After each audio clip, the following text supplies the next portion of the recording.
बार की बात है। चाणक्यपुरी राज्य से होकर एक बहुत बड़े संत महात्मा गुजर रहे थे। उन्हें एक व्यक्ति देखा जो उन्हें देखकर छुपने की कोशिश कर रहा था। वो व्यक्ति एक चोर था और चोरी करने के लिए निकला था। चोर ने संत को पहचान लिया था, इसलिए वो संत से छुप रहा था। उसने उसे देख लिया। तुम कौन हो और मुझे देखकर छुप क्यों रहे हो? संत महात्मन, मैं एक चोर हूँ और चोरी करने जा रहा हूँ। भाई, ये धंधा छोड़ दो। कोई ऐसा काम धंधा करो जिससे तुम्हें किसी को देखकर भय न लगे और ना ही छिपने की जरूरत पड़े। महाराज, मेरे पिताजी एक चोर थे। मुझे सिर्फ यही काम आता है और दूसरा कोई काम नहीं आता। मैं तो पढ़ा लिखा भी नहीं हूँ और न ही मेरे पास इतना धन है कि व्यापार कर सकूं।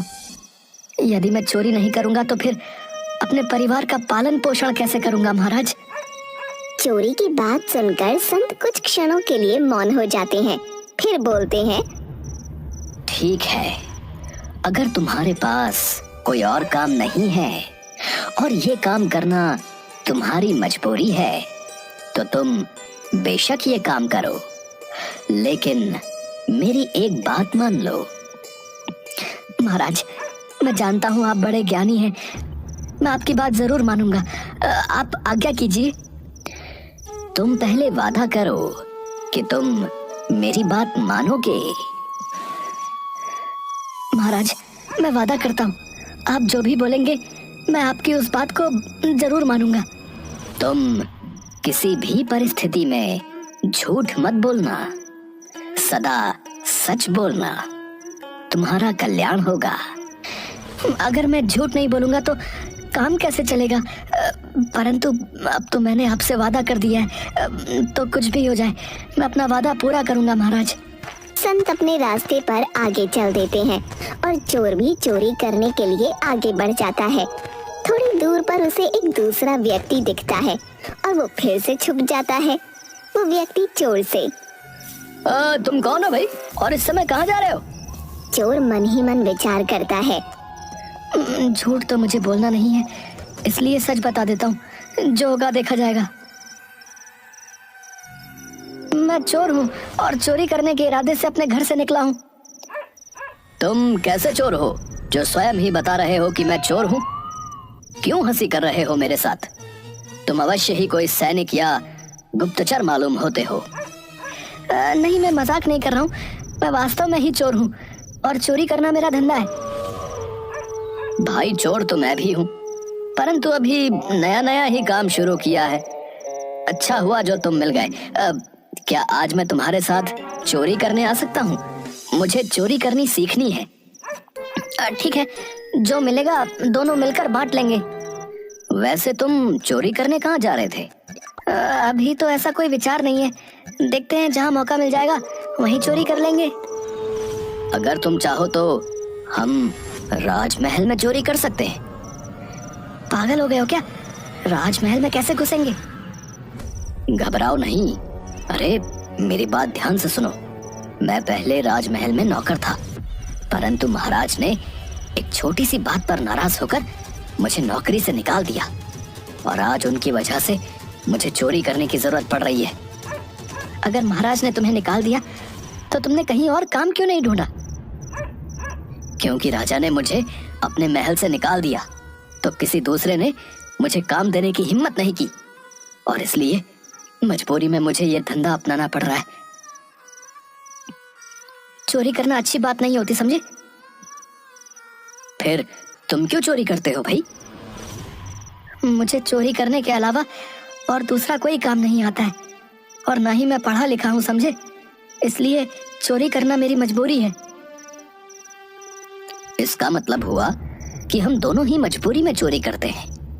देखो, मुझे राजमहल के एक एक गुप्त द्वार का पता है।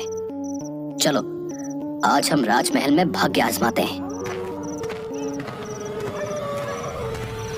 दोनों मिलकर राजमहल के पीछे की तरफ पहुंच जाते हैं और व्यक्ति वहां छुपा हुआ एक गुप्त दरवाजा खोलते हुए चोर से कहता है, तुम पुराने चोर हो, अंधेरे में देखने का तुम्हें अभ्यास है, इसलिए तुम अंदर जाकर सारा माल इकट्ठा करके ले आओ, मैं यहीं पर पहरा देता हूँ। अब इतने बड़े महल में मुझे कैसे पता चलेगा कि सारा धन कहाँ पर रखा हुआ है? तुम इस द्वार से अंदर जाओगे तो तुम्हें एक बड़ा कमरा दिखाई देगा। वहां पर बहुत सारे संदूक हैं, लेकिन मुख्य द्वार के पास दाहिनी तरफ जो एक बड़ा सा संदूक रखा है ना, तुम उसे खोलना, और उसे खोलने के बाद उसके अंदर तुम्हें एक चरखी दिखेगी। तुम उस चरखी को घुमाओगे तो वो मुख्य द्वार खुल जाएगा। भाई, तुम्हें तो सच में महल के बारे में सब कुछ पता है। उसके बाद तुम उस मुख्य द्वार से अंदर जाना, और उस कमरे के बीचों बीच तुम्हें एक और संदूक दिखेगा। तुम उसे खोलोगे तो उसके अंदर तुम्हें चाबियों का गुच्छा मिल जाएगा। दूसरे दरवाजे के बाईं तरफ बक्सा दिखेगा, जो देखने में सबसे छोटा होगा और एक बड़े से बक्से के ऊपर रखा होगा। चाबियों के गुच्छे में जो सबसे छोटी चाबी होगी ना, उस चाबी से उस छोटे बक्से को खोल लेना। उसमें तुम्हें एक और छोटा सा संदूक दिखेगा। उस संदूक में बहुमूल्य हीरे रखे हैं, बस वही लेकर आ जाना। चोर बिल्कुल वैसा करता है जैसा उस व्यक्ति ने उसे बताया था।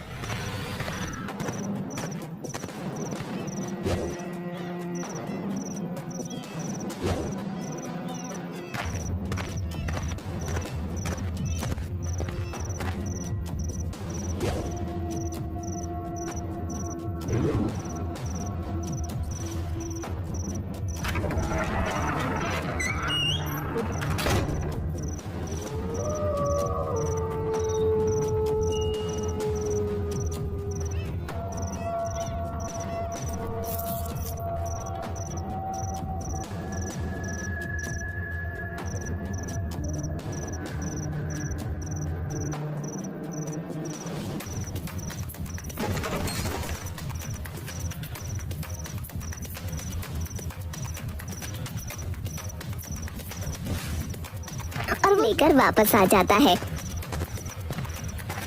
भाई, तुमने जैसा कहा था अंदर सब कुछ वैसा ही था। हाँ, ये लो तुम्हारे हिस्से का हीरा। मैंने उसमें से 2 हीरे निकाले, एक तुम्हारा और एक मेरा। लेकिन उस संदूक में तो 3 हीरे थे, तुम 2 ही क्यों लेकर वापस आ गए भाई? अरे भाई देखो, हम 2 थे, अगर मैं 3 हीरे लेकर आता तो वो तीसरा हीरा हम दोनों में बांटना बहुत मुश्किल था। इसलिए मैंने उस संदूक में से सिर्फ 2 ही हीरे निकाले, ताकि हम दोनों के बीच किसी तरह का मतभेद ना हो जाए। अरे भाई, तुम बड़े विचित्र चोर हो। तुम चाहते तो वो एक हीरा अपने पास रख सकते थे। मैं ऐसा नहीं कर सकता, क्योंकि मैं झूठ नहीं बोलता हूँ। इसलिए मैंने वो एक हीरा संदूक में वापस रख दिया, और हम दोनों के लिए एक एक हीरा लेकर ही बाहर आया। ये लो तुम्हारा हीरा। उस व्यक्ति को एक हीरा दिया और वहां से चला गया। मुझे लगता है कि ये मुझसे झूठ बोल रहा है। भला ऐसा कैसे हो सकता है कि अपनी जान जोखिम में डालकर कोई महल के अंदर चोरी करने जाएगा और सामने रखे हुए 3 हीरों में से सिर्फ 2 ही हीरे लेकर वापस आएगा, और उसमें भी एक हीरा मुझे दे देगा। ये अवश्य ही झूठ बोल रहा। सुबह हुई और थोड़ी देर में ही बात फैल गई कि राजमहल में चोरी हो गई है। राजा ने मंत्री से कहा, चोर के बारे में पता लगाइए। खजाने का द्वार खुला हुआ मिला है। अवश्य ही ये किसी भेदी का काम है। शीघ्र ही इसकी जांच करो और चोर का पता लगाओ। जो आज्ञा महाराज, मैं जल्द ही चोर का पता करता हूँ। मंत्री ने खजाने के कमरे का निरीक्षण किया तो देखा सारे बक्से वैसे के वैसे ही बंद पड़े थे। सिर्फ एक छोटा सा बक्सा खुला था जिसमें 3 कीमती हीरे रखे थे। मंत्री ने संदूक खोला तो देखा उसमें एक हीरा रखा हुआ है। मंत्री ने अपने मन में सोचा, एक हीरा तो इस संदूक के अंदर ही है। लगता है वो चोर जल्दबाजी में एक हीरा रखना भूल गया है। अगर मैं ये हीरा अपने पास रख लूं तो मैं कितना धनवान हो जाऊंगा। हाँ, चोर अगर पकड़ा गया तो वो लाख कहे कि मैंने सिर्फ 2 हीरे चुराए हैं, उसकी बात कौन मानेगा? मैं ये हीरा अपने पास ही रख लेता हूँ।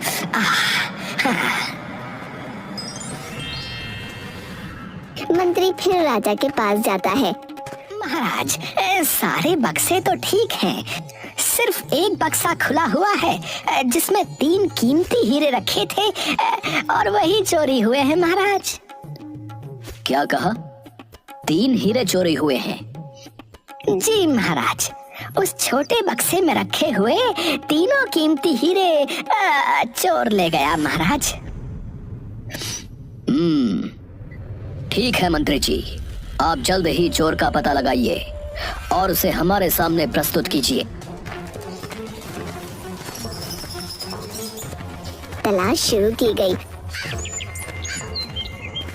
और जल्द ही चोर को राजा के सामने खड़ा कर दिया गया। क्या रात में तुमने ही राजमहल में घुसकर चोरी की थी?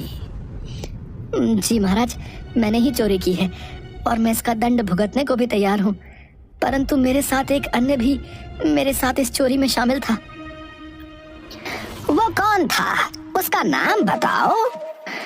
मैं उसका नाम नहीं जानता और न ही उसके घर का पता जानता हूँ। कल रात को पहली बार ही मैं उससे मिला था। मुझे उसके बारे में और कुछ भी नहीं पता है। उसने ही मुझे गुप्त दरवाजे से खजाने के अंदर जाने का रास्ता बताया था। क्या कहानी सुना रहा है झूठा कहीं का है? अपने साथी का नाम जल्दी बताओ, वरना मैं तुम्हारी खाल खिंचवा दूंगा, समझे? हाँ, आप जो सलूक चाहे मेरे साथ करें, परंतु मैं सच कह रहा हूँ, मुझे उसका नाम पता नहीं मालूम। मैं रात की सारी घटना आप लोगों को बता चुका हूँ और मैं जो भी कह रहा हूँ सच कह रहा हूँ। ये मेरे हिस्से का एक हीरा है जो मैंने अपने पास रखा था। तुम चोर हो, तुम्हारी बात पर विश्वास नहीं किया जा सकता। तुम कहते हो कि तुमने 2 हीरे चुराए थे और एक हीरा अपने साथी को दे दिया। लेकिन चोरी तो 3 हीरों की हुई है, फिर वो तीसरा हीरा कहाँ गया? मैं नहीं जानता, मैंने सिर्फ 2 हीरे ही चुराए थे। तीसरा हीरा मैंने वापस उस संदूक में ही रख दिया था। अगर तुम्हारी बात पर यकीन किया जाए तो ये बताओ, तुमने ऐसा क्यों किया? मंत्री जी, हम 2 साथी थे और संदूक में 3 हीरे थे। अगर मैं तीनों हीरे चुराता तो तीसरे हीरे का बंटवारा करना बहुत ही मुश्किल था। हम दोनों चोरों के बीच कोई मतभेद न हो, ये सोचकर मैंने एक हीरा संदूक में वापस रख दिया था और 2 हीरे ही अपने साथ लेकर बाहर निकल गया था। मंत्री कुछ कहता उसके पहले ही महाराज बीच में बोल पड़े। मंत्री जी, ये चोर बिल्कुल ठीक कह रहा है। इसने सिर्फ 2 हीरे ही चुराए थे, जिसमें से एक हीरा इसने अपने साथी को दे दिया था और एक स्वयं रखा था। अपने हिस्से का हीरा इसने दे दिया और इसके साथी के हिस्से का हीरा मेरे पास है, क्योंकि मैं ही इसका साथी था। रात को जब मैं भेष बदलकर राज्य में घूम रहा था, उस समय मेरी मुलाकात इस चोर से हुई थी। जो हीरा इसने मुझे दिया था वो हीरा ये है। महाराज ने अपनी जेब से एक हीरा निकालकर सामने रख दिया। दरबार में सन्नाटा छा गया, सब मौन थे। थोड़ी देर बाद राजा, जब ये चोर मेरा हिस्सा मुझे देकर चला गया तो मैंने खजाने में जाकर इसकी जांच की, क्योंकि मुझे लग रहा था कि ये चोर झूठ बोल रहा है और इसने वो तीसरा हीरा अपनी जेब में रख लिया है और मुझे सिर्फ एक हीरा देकर चला गया। लेकिन अफसोस की बात यह है कि जब मैंने संदूक में देखा तो एक हीरा वहीं पर था, जो इस समय मंत्री जी की जेब में है। मंत्री जी, आप उस तीसरे हीरे को अपनी जेब से खुद निकालेंगे या मैं सैनिकों को आदेश दूं? मंत्री हीरा निकालकर महाराज को देता है। राजमहल में चोरी के अपराध में मंत्री को कारागार में डाल दिया जाए। और तुम कैसे चोर हो जो चोरी भी करते हो और सच भी बोलते हो? महाराज, मैं एक संत महात्मा से मिला था जिन्होंने मुझसे सदा सच बोलने का वादा करवाया था। क्योंकि मुझे कोई दूसरा काम नहीं आता महाराज, इसलिए चोरी करना मेरी मजबूरी है। मैं तुमसे बहुत प्रसन्न हूँ और तुम्हें अपना मंत्री बनाना चाहता हूँ। महाराज, आपकी बड़ी कृपा दृष्टि है, परंतु आज मुझे ये मंत्री का पद सिर्फ उन संत महात्मा के वचनों द्वारा ही प्राप्त हुआ है। इसलिए मैं अपने जीवन का कल्याण करने के लिए उन संत महात्मा के पास ही जाना चाहता हूँ और उनकी ही सेवा सुमिरन में अपना बाकी का जीवन व्यतीत करना चाहता हूँ महाराज। उन संत महात्मा से हम भी मिलना चाहेंगे, जिन्होंने एक चोर को उसके अवगुण के साथ उसको इतना गुणवान बना दिया। ऐसे संत को हमारे राजमहल में होना चाहिए। ये हमारे राज्य के लिए बहुत ही हितकर होगा। राजा के आदेश पर संत को ढूंढा जाता है।